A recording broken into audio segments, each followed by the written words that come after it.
ప్రార్థన చేయండి.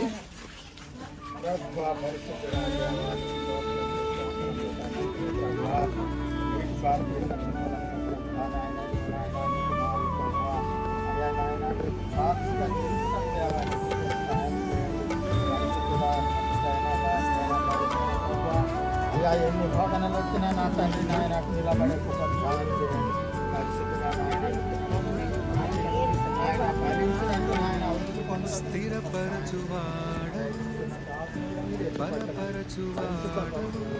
భూమి మీదను నాకు సర్వాధికారం ఇవ్వబడి ఉన్నది.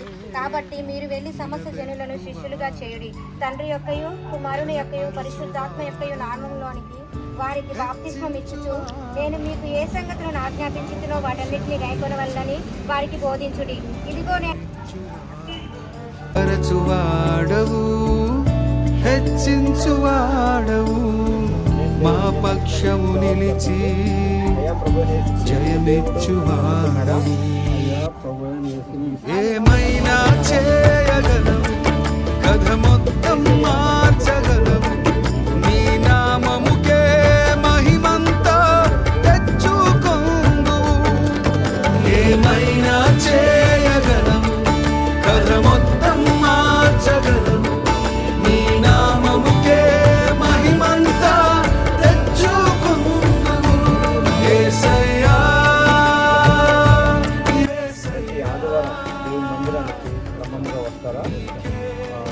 కుమారుడు ఇచ్చినటువంటి సాక్ష్యం బట్టి దేవుడు నాకు ఇచ్చినటువంటి అధికారం చొప్పున తండ్రి కుమారు పరిశుద్ధాత్మ నామం పేరట ఈ కుమారుడు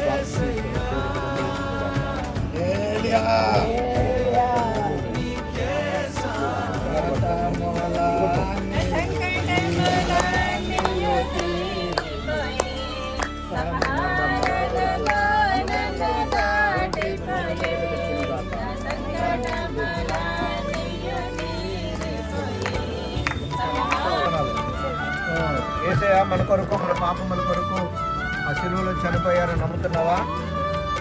మనలను పరలోకం తీసుకువెళ్ళడానికి యేసుక్రీస్తు రెండోసారి భూలోకానికి రాబోతున్నారని నమ్ముతున్నావా? యేసు ప్రభు నమ్మటం వలన కొన్ని శ్రమలు కానీ ఇబ్బందులు కానీ ఎదురైనా విడిచిపెట్టకుండా ఉంటారా? మరి ప్రభు కొరకు నమ్మకంగా జీవిస్తారా? బిడ్డించినటువంటి సాక్ష్యమును బట్టి దేవుడు నాకు ఇచ్చిన అధికారం చొప్పున తండ్రి కుమార పరిశుద్ధాత్మ యొక్క నామం పేరట ఏ బిడ్డకు బాప్తిస్మం ఇస్తున్నాను. దేవుడి బిడ్డను దీవించును గాక. నువ్వు ఎలా ముందు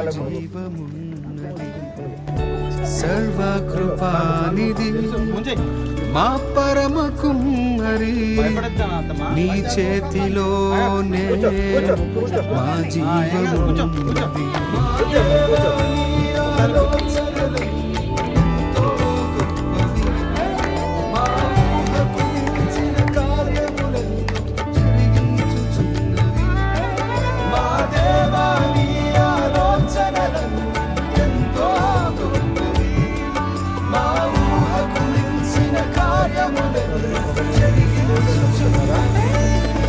ఏమైనా చేయగలవు, కథ మొత్తం మార్చగలవు. నీ నామముకే మహిమంతా తెచ్చుకొందు. ఏమైనా చేయగలవు, కథ మొత్తం మార్చగలవు. నీ నామముకే మహిమంతా తెచ్చుకొందు. యేసయ్యా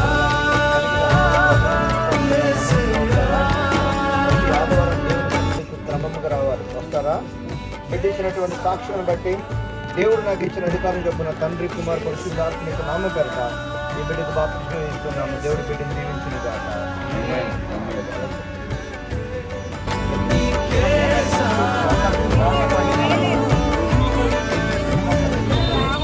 అలాగే ఉండండి.